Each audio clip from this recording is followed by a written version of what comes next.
الحمد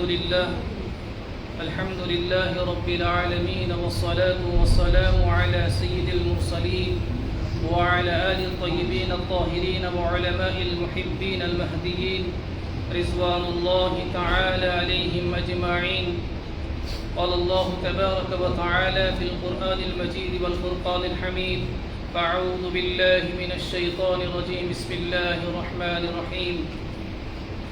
إن عدة الشهور عند الله 12 شهرا في كتاب الله يوم خلق السماوات والأرض منها 4 حرم ذلك الدين القيم فلا تظلموا أنفسكم فيهن. وقال تعالى: ولا تركنوا إلى الذين ظلموا فتمسكم النار وما لكم من دونه من أولياء ثم لا تنصرون. وروي عن النبي صلى الله عليه وسلم أنه قال: صيام يوم عرفة أحتسب على الله أن يكفر سنة التي قبله والسنة التي بعده، وصيام يوم عاشوراء أحتسب على الله أن يكفر سنة التي قبله، أو كما قال رسول الله صلى الله عليه وسلم. وعن أبي سعيد الخدري رضي الله تعالى عنه قال: قال رسول الله صلى الله عليه وسلم: سيد شباب أهل الجنة الحسن والحسين رضي الله تعالى عنهما. يا رب سلم وسلم دائما أبدا على حبيبك خير الخلق كلهم، جزا الله عنا محمدا صلى الله عليه وسلم بما هو أهله. قابل قدر حضرات سامعین کرام، بزرگوں اور دوستو، ہمیں ہر لمحہ ہر پل اللہ کا شکر ادا کرنا چاہے. اللہ رب العزت نے ہمیں اس دین اسلام کے ساتھ وابستہ فرمایا، وہ دین ہمیں عطا فرمایا جس دین کی قبولیت کا اعلان اور جس کی تکمیل کا اعلان خود رب کریم نے اپنے قرآن پاک میں کیا، جس کی مقبولیت تو اللہ رب العزت نے یوں بیان کی: ان الدین عند اللہ الاسلام، اور دوسری جگہ فرمایا: ومن یبتغی غیر الاسلام دینا فلن یقبل منہ وہو فی الآخرۃ من الخاسرین. کہ اللہ کے یہاں اگر کوئی قابل قبول مذہب ہے، کوئی دین ہے، وہ دین اسلام ہے، اور جس نے دین اسلام کے علاوہ کوئی دوسرا مذہب قبول کیا، عند اللہ وہ قابل قبول نہیں ہے. تو ہمیں اللہ کا کتنا شکر ادا کرنا چاہے کہ جس اللہ نے ہمیں وہ دین عطا فرمایا ہے کہ جس دین کا ایک ایک عمل محفوظ ہے، جس دین کے ماننے والوں کی ایک ایک ادا محفوظ ہے، جس میں کوئی شک اور شبہ نہیں ہے. شکوک اور شبہات پیدا کرنے والے آئے اور چلے گئے، لیکن دین من و ان ویسے ہی باقی رہا، باقی ہے، قیامت تک باقی رہے گا. دین کی مخالفت کرنے والے خود تو مٹ جائیں گے، لیکن دین مٹنے کے لیے نہیں آیا ہے. دین تو پھیلنے کے لیے آیا، اور کائنات کے بنانے کا مقصد ہی یہی ہے. معرفت خداوندی ہی مقصد ہے. اللہ رب العزت نے فرمایا: وما خلقت الجن والانس الا لیعبدون. انسان اور جنات کو اللہ نے محض اپنی عبادت کے لیے پیدا فرمایا. اور اللہ نے انسان کو پیدا کرنے کے بعد اس کو غافل نہیں چھوڑا، بلکہ اللہ نے فرمایا: وَهَدَيْنَاهُ النَّجْدَيْنِ. دونوں راستے واضح کر دیے، حق اور باطل کا راستہ واضح کر دیا، اور اس کے سامنے دونوں راستوں کو واضح کرنے کے لیے انبیاء علیہ السلام کو بھیجا، اور انہوں نے حق اور باطل کے درمیان امتیاز کیا، حق اور باطل کو واضح کر دیا. یہ دین کتنا اہم اور عظیم ہے، اس کا اندازہ آپ اس بات سے کر سکتے ہیں. اس اہم اور عظیم دین کے لیے اللہ نے اس کے تحفظ کے لیے، اس کی اشاعت کے لیے اپنے بڑے بڑے جیالوں کی قربانی کو تو برداشت کیا ہے، لیکن دین کے مٹنے کو برداشت نہیں کیا ہے. یہ محرم کا مہینہ ہمیں کیا سبق دیتا ہے؟ دیکھیے، دین اسلام کے اندر واقعہ بحیثیت واقعہ نہیں ہے صرف کہ ہم کسی واقعے کو بیان کر کے چل دیں گے، نہیں، اس کے اندر سبق ہوتا ہے. وہ واقعات اپنے اندر سبق رکھتے ہیں. ہمیں ان ایام کے اندر، اسلام کے اندر ہر دن اسلام کی تاریخ کا ہر دن قربانی سے لبریز ہے. کوئی دن ایسا نہیں ہے کہ جس دن میں کوئی قربانی نہ لگی ہو. کس کے لیے؟ دین کے تحفظ کے لیے، دین کے اشاعت کے لیے. یہ محرم کا مہینہ ہمیں کیا سبق دیتا ہے، ہم نوجوانوں کو کیا پیغام دیتا ہے. ہمیں جہاں واقعہ کربلا کو اس موقع پر بیان کرتے ہیں وہیں پر ہمیں یہ بھی سوچنا ہے کہ یہ ہمیں کیا میسج دیتا ہے. ہمیں اس کو سن کر، اس کو سنا کر اپنی زندگیوں کا رخ کس طرف موڑنا ہے، ہمیں کرنا کیا ہے. ہمیں ان لوگوں نے قربانی دے کر، جنت کے سردار نے اپنی قربانی کو پیش کر کے ہمیں کیا سبق دیا ہے، کیا میسج دے کر گئے، آیا ہمیں کرنا کیا ہے، یہ سوچنا ہے. اللہ رب العزت نے قرآن کریم میں فرمایا ان عدت الشہور عند اللہ 12 شہرا فی کتاب اللہ. اللہ تعالیٰ کے یہاں مہینوں کی مقدار 12 مہینے ہیں، اور یہ 12 مہینوں کی مقدار کب سے چلی آ رہی ہے؟ فرمایا یوم خلق السماوات والارض، آسمان اور زمین کی تخلیق کے وقت ہی اللہ نے جو ہے ایام کو مہینوں کے اندر تقسیم کر دیا تھا. ان عدت الشہور عند اللہ 12 شہرا فی کتاب اللہ یوم خلق السماوات والارض فیہا 4 حرم. ان 12 مہینوں کے اندر 4 مہینے جو ہیں یہ محترم ہے، یہ قابل تقدس ہے، یہ جو ہے محترم ہے اور یہ اپنے اندر ایک عظمت رکھتے ہیں. فیہا 4 حرم، 4 مہینے اپنے اندر ایک خاص قسم کا تقدس رکھتے ہیں. وہ 4 مہینے، 3 مہینے تو مسلسل تسلسل کے ساتھ ہے، ذی قعدہ، ذی الحجہ، محرم الحرام اور رجب، 4 مہینے. تو ان کی حرمت تو پہلے سے چلی آ رہی ہے، بلکہ نزول قرآن سے پہلے ہی ان 4 مہینوں کا تقدس سابقہ کے اندر، بلکہ حضرت ابراہیم علیہ السلام کے دور سے ہی چلا رہا تھا. ان کے تقدس کا وہ لوگ یہ احترام کرتے تھے، اس میں قتل و قتال نہیں کرتے تھے. اس تقدس کو اسلام نے برقرار رکھا. ان 4 مہینوں کے تقدس، فرمایا اللہ تعالیٰ نے ان 4 مہینوں کے تقدس، ان کی حرمت کا احترام کرو. فلا تظلموا فیہن انفسکم، ان کے تقدس کو پامال کر کے اپنے اوپر ظلم مت کرو. پتہ یہ چلا اللہ کے حکم کو توڑنا یہ ظلم ہے. تلک حدود اللہ ومن یتعد حدود اللہ فاولئک هم الظالمون. اللہ نے کچھ حدود متعین کیے ہیں، جو ان حدود کو پھلانگے گا اللہ کے یہاں ظالم ہے، اور اللہ تعالیٰ ظالم کو اس دنیا میں مٹا دے گا. ظالم اپنے ظلم کے ساتھ دنیا میں نہیں رہ سکتا ہے. آپ اندازہ کریں حضرت حسین رضی اللہ تعالی عنہ کو شہید کرنے والے لوگوں نے کتنے حدود کو پھلانگا ہے. ایک تو قرآن کریم کا حکم سب سے پہلے توڑا اللہ نے فرمایا تھا، اور یہ حرمت شہادت حسین رضی اللہ تعالی عنہ سے پہلے کی تھی.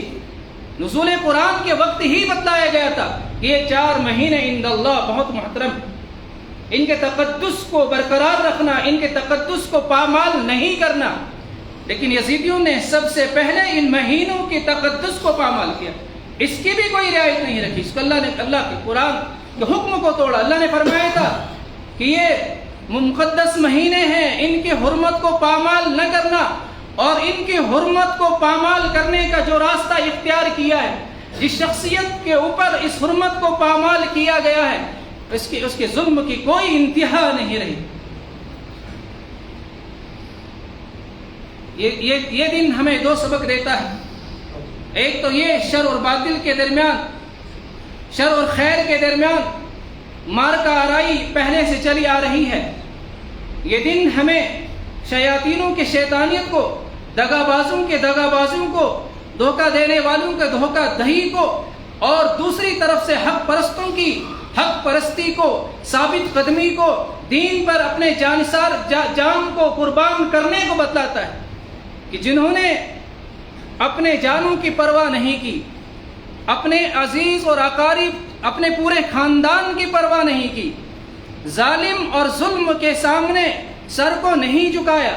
کبھی انسان جو ہے اپنی اولاد کو دیکھ کر، اپنے گھرانے کو دیکھ کر کمپرومائز کر لیتا ہے کہ جی میرے بچوں کا مسئلہ ہے تو اس لیے چلو سامنے والے کی بات کو مان لیتے ہیں.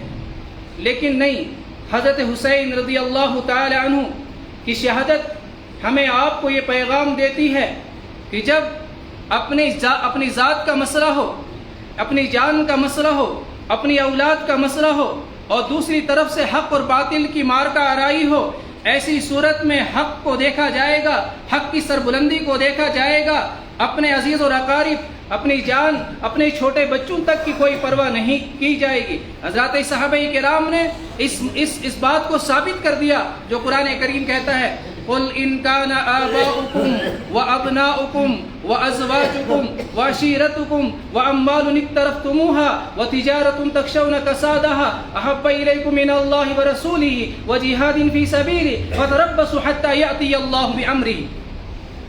فرمایا کہ اس وقت دو چیزیں ٹکرا رہی ہے، ایک طرف سے تو اپنی اولاد کا مسئلہ ہے، اپنے عزیز و اقارب اور کنبہ اور برادری کا مسئلہ ہے، دوسری طرف سے حق اور باطل کے درمیان مارکا آرائی ہے۔ تو ایسے موقع پر صحابہ کرام کی سیرت اور تاریخ ہمیں یہ بتاتی ہے انہوں نے حق کو ترجیح دی ہے، اپنی جانی قربانی پیش کی، اپنی مالی قربانی پیش کی ہے۔ قرآن کہتا ہے قُلْ إِنْ كَانَ آبَاؤُكُمْ وَأَبْنَاؤُكُمْ، اگر تمہارے جو ہے آب و اجداد، تمہاری اولاد، تمہاری بیویاں، تمہارے کنبہ اور تمہاری تجارت جس کی کساد بازاری یا جس کے جو ہے کم ہونے کا تمہیں خطرہ ہے، وہ اللہ اور اس کے رسول کے مقابلے میں تمہیں زیادہ محبوب ہو گئی، فَتَرَبَّصُوا حَتَّى يَأْتِيَ اللَّهُ بِأَمْرِهِ، انتظار کرو یہاں تک کہ اللہ تعالیٰ کا عذاب آ جائے۔ ہمیں دیکھنا ہے کہ وہ لوگ تو اپنی قربانیاں دے کر چلے گئے، ظلم کے سامنے نہیں جھکے، باطل کے سامنے اپنی گردن کو جھکایا نہیں۔ اللہ نے قرآن کریم میں ہم سب کو ایک پیغام دیا وَلَا تَرْكَنُوا إِلَى الَّذِينَ ظَلَمُوا فَتَمَسَّكُمُ النَّارُ وَمَا لَكُم مِّن دُونِهِ مِنْ أَوْلِيَاءَ ثُمَّ لَا تُنصَرُونَ وَلَا تَرْكَنُوا إِلَى الَّذِينَ ظَلَمُوا، ظالموں کی طرف میلان مت رکھو، ظالموں کے ظلم کی طرف مت جھکو۔ حضرت عبداللہ بن عباس رضی اللہ تعالیٰ عنہ اس آیت کے ضمن میں فرماتے الرکون المحبہ، الرکون المیل والمحبت بالقلب، کہ رکون کہتے ہیں کسی کی طرف مائل ہونا، دل کو اس کی طرف مائل کرنا، اس کے کردار کو اپنانا اور اس کے اطوار کو اپنانا، اور جن باتوں پر وہ چل رہا ہے ان کو پسند کرنا اور ان کے مطابق عمل کرنا۔ فرمایا یہ ظالموں کی طرف رکون ہے، یہ ظالموں کی طرف میلان ہے۔ حضرت حسین رضی اللہ تعالیٰ عنہ جانتے تھے، یزید کے ظلم کو جانتے تھے اور اس کے ہر کرتوت کو اور اس کے باطل ہونے کو جانتے تھے۔ انہوں نے جو ہے حق کو ایک طرف کر کے اس کے سامنے اس کے ہاتھ پر بیعت نہیں کی، حق پرستی کو برقرار رکھا، حق کو سینے سے لگا کے رکھا۔ فرمایا ایمان والوں کا اور نواز رسول حضرت محمد مصطفیٰ صلی اللہ علیہ وسلم سے یہ نہیں ہو سکتا ہے کہ وہ اس کے سامنے جھکے اور اس کے ہاتھ پر، اور باطلوں کے کسی طور و طریق کو، طرز کو اپنانا، گویا کہ حق کے مقابلے میں اس کو ترجیح دینا ہے۔ اسی آیت کے ضمن میں فرماتے ہیں کہ جو باطل کی طرف ان کے کسی اخلاق میں، کردار میں، اٹھنے بیٹھنے میں یا ان کی ظاہری حرکت و نقالی میں ان کو پسند کرتا ہے، ان سے محبت کرتا ہے، تو گویا کہ وہ ظالموں کی طرف جو ہے اپنے آپ کو جھکاتا ہے۔ اور قرآن سختی سے منع کرتا ہے وَلَا تَرْكَنُوا إِلَى الَّذِينَ ظَلَمُوا، ظالموں کی طرف میلان مت رکھو، ان کے سامنے مت جھکو۔ اگر ان کے سامنے جھکتے ہو تو ان کے ظلم کو پسند کرتے ہو، ان کے سامنے جھکتے ہو تو ان کے باطل کو پسند کرتے ہو، اور حق کو غیر محسوس طریقے سے ٹھکراتے ہو۔ اور جو حق کو ٹھکرائے گا اللہ تعالیٰ جو ہے اس کو دنیا میں بھی جو ہے عذاب کے بغیر نہیں چھوڑے گا، آخرت میں تو اس کے لیے عذاب ہے ہی۔ تو یہ واقعہ کربلا ہمیں یہ بتاتا ہے کہ حق اور باطل کی مارکہ آرائی کے وقت اپنے جان کی پرواہ کیے بغیر وہ دین، جس دین کے لیے اتنی بڑی قربانی لگی ہے، اس دین کو اپنے سینے سے لگا کے رکھنا۔ یقیناً اہل بیت کے ساتھ محبت جو ہے یہ ایمان کا ایک جز، اور ہمارا جمعہ کا کوئی خطبہ جو ہے پورا اس وقت تک نہیں ہوتا ہے جب تک نہ کہ ہم حضرات صحابہ کا ذکر کرتے ہیں، اہل بیت کا ذکر کرتے ہیں۔ لیکن انصاف کا تقاضا یہ ہے کہ شروعات تو صدیق اکبر سے ہو۔ شروعات کہاں سے ہو؟ صدیق اکبر رضی اللہ تعالیٰ سے۔ اس لیے تو ہمارا جمعہ کا خطیب کیا پڑھتا ہے؟ ارحم امتی بامتی ابو بکر رضی اللہ تعالیٰ واشدہم فی امر اللہ عمر۔ اگر محرم کے مہینے میں حضرت حسین رضی اللہ تعالیٰ عنہ کی شہادت کا ذکر ہو اور حضرت عمر رضی اللہ تعالیٰ عنہ کی شہادت کا ذکر نہ ہو، یہ بہت بڑی ناانصافی ہے، یہ بہت بڑی ناانصافی ہے۔ اور حضرات صحابہ کے درمیان جو ہے تفریق کرنا ہے، جبکہ ہمارا عقیدہ ہے مسلمانوں کا انبیاء علیہ الصلوۃ والسلام کے بارے میں لا نفرق بین احد من رسلہ، کہ ہم حضرات انبیاء علیہ الصلوۃ والسلام کے درمیان تفریق کے قائل نہیں ہیں۔ ایسا نہیں کہ ایک کی تعظیم کرے اور نعوذ باللہ دوسرے کی تنقیص کرے۔ یہود و نصارہ کا جیسا معاملہ ہمارا نہیں ہے کہ نصارہ حضرت موسیٰ علیہ السلام کی تنقیص کرے اور ادھر سے نصارہ جو ہے اور یہودی جو ہے عیسیٰ علیہ السلام کی تنقیص کرے۔ نہیں، ہمارے قرآن نے ہمیں یہ بتلایا ہے کہ تمہارا ایمان اس وقت تک مکمل نہیں ہو سکتا ہے جب تک نہ کہ آدم علیہ السلام سے لے کر اور نبی آخر زمان حضرت محمد مصطفیٰ صلی اللہ علیہ وسلم تک کے تمام انبیاء علیہ السلام پر ایمان نہیں لاؤ گے، اس وقت تک ایمان مکمل نہیں ہوگا۔ لا نفرق بین احد من رسلہ وہکذا نقول لا نفرق بین الصحابہ، اسی طریقے سے ہم یہ کہتے ہیں کہ ہم حضرات صحابہ کے درمیان تفریق نہیں کرتے۔ یہ ناانصافی نہیں کہ حضرت عمر رضی اللہ تعالی اس خلیفہ کو، جس خلیفہ کے بارے میں اللہ کے پیارے حبیب صلی اللہ علیہ وسلم نے فرمایا لو کان بعدی نبیا لکان عمر، کہ اگر میرے بعد کوئی نبی ہوتا تو عمر ہوتے، اور عمر تو وہ عمر ہیں جن کے بارے میں حضرت حذیفہ رضی اللہ تعالی عنہ جو اللہ کے نبی صلی اللہ علیہ وسلم کے رازدار تھے اور بلکہ فتنوں سے متعلق حدیثیں یاد تھی۔ ایک موقع پر حضرت عمر رضی اللہ تعالی عنہ فرمایا اگر تمہیں فتنے سے متعلق کسی کو کوئی حدیث یاد ہے تو بتلاؤ۔ حضرت حذیفہ رضی اللہ تعالی عنہ نے فرمایا کہ مجھے یاد ہے۔ آپ نے فرمایا انک لجری، فرمایا تم ہی اس بات پر جرأت کرتے ہو، فرمایا بتلاؤ کیا فتنہ ہے، کہ انسان کا فتنہ کس چیز میں ہے؟ فرمایا فتنۃ الرجل فی اہلہ و مالہ و ولدہ، آدمی کی آزمائش اس کے مال میں ہے، اس کے گھر والوں میں ہے، یہ اس کے ذریعے سے آزمایا جائے گا۔ فتنۃ الرجل فی اہلہ و مالہ، کہ آدمی کی آزمائش اس کے مال، اہل و عیال میں اور اس کے مال میں، یعنی اللہ تعالیٰ اولاد دے کر آزمائے گا کہ اولاد کے لیے دین کو قربان کرتا ہے۔ ماضی تو ہمارا یہ بتلاتا ہے، کربلا کا واقعہ ہمیں یہ بتلاتا ہے کہ دین کے تحفظ کے لیے اولاد کو قربان کیا جائے گا، لیکن آج ہم اولاد کے لیے دین کو قربان کرتے ہیں۔ آج ہم مداہنت کے شکار ہیں، کمپرومائز کے شکار ہیں۔ باطل سے کبھی کمپرومائز نہیں ہوگا، اللہ کے دین کو کبھی نہیں چھوڑا جا سکتا کسی بھی موقع پر، اور یہ دین کامل اور مکمل ہے ہر شعبے کے لیے۔ جو دین انسانیت کے لیے مناسب تھا اللہ نے وہی دین دیا، عقائد کے اعتبار سے جو مطلوب تھا اللہ نے وہی دیا، عبادات کا جو دین مطلوب تھا اللہ نے وہی دیا، معاملات، معاشرت، طلاق، عتاق، وراثت وغیرہ سے متعلق جو دین تھا اللہ نے دیا، اس میں کوئی کمی نہیں ہو سکتی، اس میں کوئی ناانصافی نہیں۔ ناانصافی تو دنیا کے بنانے والے ضوابطوں کے اندر ہو سکتی ہے، کہ دنیا والے جو ضابطے بنائیں گے اس میں ناانصافی ہو سکتی ہے، چونکہ وہ انسان کی فطرت سے واقف نہیں ہے۔ اللہ جس نے انسان کو بنایا ہے اس کی فطرت سے واقف ہے، لہذا اللہ نے جو حکم جس شعبے کے لیے دیا ہے وہی حکم شعبے کے لیے کامل اور مکمل ہے، اور رہتی دنیا تک وہی رہے گا۔ اس میں تغیر اور تبدیلی کا کسی کو حق نہیں ہے، اللہ کے پیارے حبیب صلی اللہ علیہ وسلم کو حق نہیں دیا۔ ایک موقع پر آپ صلی اللہ علیہ وسلم نے جو ہے شہد کے بارے میں ایک خاص واقعہ ہے، فرمایا کہ بس میں آج کے بعد شہد نہیں پیوں گا۔ اللہ تبارک و تعالی نے تنبیہ نازل فرمائی، یا ایھا النبی لما تحرم ما حل اللہ لک، یا ایھا النبی لما تحرم ما حل اللہ لک، اے نبی جی صلی اللہ، بڑے پیار کے انداز میں اللہ نے خطاب فرمایا، یا ایھا النبی لما، بہت نرمی ہے اسلام کے لیے اس لفظ میں، لما تحرم ما حل اللہ لک، آپ کیسے حرام کر سکتے ہیں اس چیز کو جو اللہ نے حلال کی ہے؟ یہ تو اس کو اختیار نہیں ہے جس پر وحی نازل ہو رہی ہے، دوسروں کو کیسے اختیار ہو سکتا ہے کہ وہ قرآن کے کسی حکم کو چیلنج کرے اور قرآن کے کسی حکم کو تبدیل کرنے کی بات کرے؟ یہ تو اللہ کو چیلنج کرنا ہے کہ اللہ کے کسی حکم کو چیلنج جو کرتا ہے۔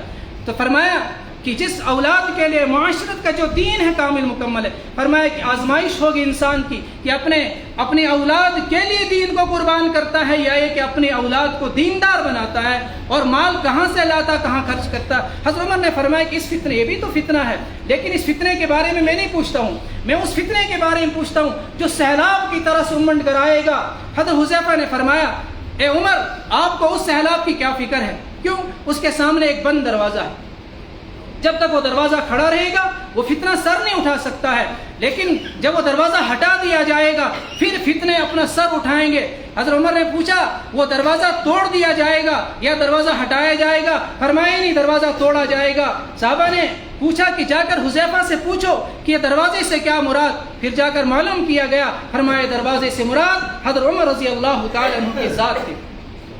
تو اس دروازے کو، جس دروازے نے فتنوں کو مسدود کر دیا، جس نے اسلامی مملکت کو پھیلایا، جس نے اسلامی مملکت کو ضلعوں اور جو ہے ضلعوں کے اندر تقسیم کیا، جس نے جو ہے اسلامی کیلنڈر کو قائم کیا، جہاں آپ کی بہت ساری قربانیاں ہیں، ان کی قربانیوں کو اس مہینے میں اگر ہم نہ گنائیں تو یہ بڑی ناانصافی ہوگی۔ لیکن قربانیاں گنانے کے ساتھ ساتھ ہمیں یہ سبق لینا ہے کہ ہمیں جو ہے ان کو اپنانا ہے۔ ہمارے نوجوان بیٹھے ہیں، اللہ پاک ہماری جوانی کو دین کے لیے قبول فرمائے، ہم اپنے دین کو اپنے سینے سے لگائیں۔ اگر حضرت حسین رضی اللہ تعالی عنہ سے کوئی محبت کا دعوے دار ہے لیکن 5 وقت کی نماز نہیں پڑھتا ہے، حضرت حسین رضی اللہ تعالی عنہ نے سجدے کے اندر اپنی شہادت دی، سجدے کے اندر صلاۃ الخوف کا حکم دیا، ایسے موقع پر بھی نماز نہیں چھوڑی ہے۔ اگر ہم نماز چھوڑ کر محبت کے دعوے دار ہیں تو شاید کل ہمیں وہاں دھتکار دیا جائے گا۔ محبت کا تقاضا تو یہ ہے کہ محب اور محبوب کے اعمال اور کردار کو اپنایا جائے۔ ہمیں تو آپ سے صداقت کو سیکھنا ہے، ہمیں استقامت کو سیکھنا ہے کہ باطل کے سامنے کیسے ڈٹا جاتا ہے، کیسے استقامت کا پہاڑ بنا جاتا ہے اور اس موقع پر اللہ کے حکم کو پامال نہیں کیا جاتا ہے۔ یہ سبق ہمیں ان واقعات سے لینے اور اپنی زندگی کے اندر تغیر اور تبدیلی لانے کی ہمیں ضرورت ہے۔ ہمیں ان کے واقعات اور ان کی زندگی کو پڑھ کر اپنائیں گے اگر تو یہ محبت کا حق ادا ہوگا۔ المحب لمن یحب مطیع، کہ جو جس سے محبت کرتا ہے اس کا اطاعت گزار ہوتا ہے، اس کا فرمانبردار ہوتا ہے۔ اس لیے ہم اگر اس واقعے سے عمل کرنے کا ارادہ نہ کریں ہم نے حق ادا نہیں کیا ہے۔ ایک تو یہ واقعہ بہت لمبا ہے، اس کے اندر قربانی ہی قربانی ہے۔ ہمیں کیا کرنا ہے؟ اس مہینے کے بارے میں اللہ کے نبی صلی اللہ علیہ وسلم نے فرمایا، بلکہ اس دن کے بارے میں 10 محرم عاشورے کے روزے کی بھی فضیلت ہے۔ اللہ کے نبی صلی اللہ علیہ وسلم نے فرمایا کہ عرفہ کے روزے کے بارے میں فرمایا کہ اس سے 1 سال اگلے اور 1 سال پچھلے اللہ تعالیٰ گناہوں کی جو کفارہ ہے یہ روزہ، اور فرمایا صیام یوم عاشورہ کا روزہ جو ہے یہ 1 سال پہلے گناہوں کا کفارہ بنتا ہے۔ تو ہمیں قرآن نے کیا کہا؟ ما آتاکم الرسول فخذوا وما نہاکم عنہ فانتہوا، اللہ کے رسول نے جو دیا اس کو اپناؤ، جس سے منع کیا اس سے رک جاؤ۔ تو آپ کی تعلیم اس دن کے اندر جو ہے روزہ رکھنے کی ہے، اور اس دن کے اندر روزہ رکھنا مستحب ہے 10 تاریخ کو۔ لیکن اللہ کے نبی صلی اللہ علیہ وسلم نے یہودیوں کی مخالفت کی وجہ سے، دیکھیں کبھی اسلام نے جو ہے ان کے ساتھ موافقت کو برداشت نہیں کیا ہے کہ یہودی بھی روزہ رکھتے تھے 10 محرم کو عاشورہ کے دن۔ اللہ کے نبی صلی اللہ علیہ وسلم جب اس روزے کو رکھنا شروع کیا تو فرمایا، صحابہ نے فرمایا اللہ کے نبی اس دن کی تعظیم تو یہودی بھی کرتے ہیں، فرمایا انشاءاللہ آئندہ سال ہم 9ویں تاریخ کو بھی رکھیں گے، ان کی مخالفت میں 9ویں تاریخ کا بھی روزہ رکھیں گے۔ تو بہرحال اگر آج کسی نے روزہ نہ رکھا ہو وہ کل جو ہے روزہ رکھے۔ ہم جو ہے اس موقع پر اپنی طرف سے، یہ تو اپنی ایجاد ہے کہ جو ہے آپ صلی اللہ علیہ وسلم کہہ رہے ہیں روزہ رکھو اور ہم شربتیں پی رہے ہیں، شربتیں پلا رہے ہیں، حلوہ ایک دوسرے کو کھلا رہے ہیں۔ تو حدیث تو بتا رہی ہے کہ روزہ رکھنے کا حکم ہے، روزے کے اندر بڑی فضیلت ہے، بلکہ فرمایا رمضان کے روزے کے بعد، عرفہ کے روزے کے بعد اس دن کے روزے کی بہت فضیلت ہے۔ یہودی رکھتے تھے کہ اللہ کے نبی کہ حضرت موسیٰ علیہ السلام کو جو ہے اللہ نے جو ہے نجات دی فرعونیوں سے۔ آپ علیہ السلام نے فرمایا ہمیں رشتہ مضبوط ہے موسیٰ سے زیادہ، ہمارا رشتہ ان سے زیادہ مضبوط، ہم زیادہ حقدار ہیں اس کے، تو لہٰذا ہم اس شکر میں روزہ رکھیں گے۔ اللہ تعالیٰ نے موحدین کو کامیابی دی ہے اور مشرکین کو غرق کیا ہے، اس میں ہم شکرانے کے طور پر روزہ رکھیں گے۔ اللہ تبارک و تعالیٰ ایام ہر دن کے اندر، ہر لمحے کے اندر جو حکم ہے اس حکم کو بجا لانے کے اللہ ہمیں توفیق عطا فرمائے۔ آج ہم نے اپنے اعتبار سے ہمارے گھر کی مستورات جو ہے کچھ دنوں کا اپنے اعتبار سے منو سمجھتے ہیں، کچھ گھڑیوں کو، کچھ جو ہے کچھ جانوروں کی بولیوں سے نہ جانے کیا کیا جو ہے بدشگونی نکالتی ہیں۔ ایک عالم فرماتے تھے کہ فرمائے کہ جیسے کہ جی یہ جانور نکالتے اس کے اندر نحوست ہے، ایسا ہوگا تو نحوست ہے۔ وہ فرماتے نہیں، منحوس گھڑی وہ ہیں جو عمل سے خالی، جس گھڑی میں ہم نے کوئی عمل نہیں کیا ہے وہ ہمارے حق میں مونوس بن گئی ہے، اس لیے کہ ہم نے اس میں عمل چھوڑ دیا ہے۔ اس لیے ہر وقت کے اندر ہمیں عمل کو دیکھنا ہے کہ کس وقت کے لیے کون سے حکم کی تعلیم ہے اور اس عمل کا طریقہ کیا ہے، اس میں سنت کیا ہے۔ اللہ تبارک و تعالی ہمیں عمل کی توفیق عطا فرمائے، اور اس واقعے سے ہمیں جو سبق ملتا ہے وہ سبق ہمیں لے کر اس کو اللہ پاک اپنانے کی توفیق عطا فرمائے۔ وآخر دعوانا الحمد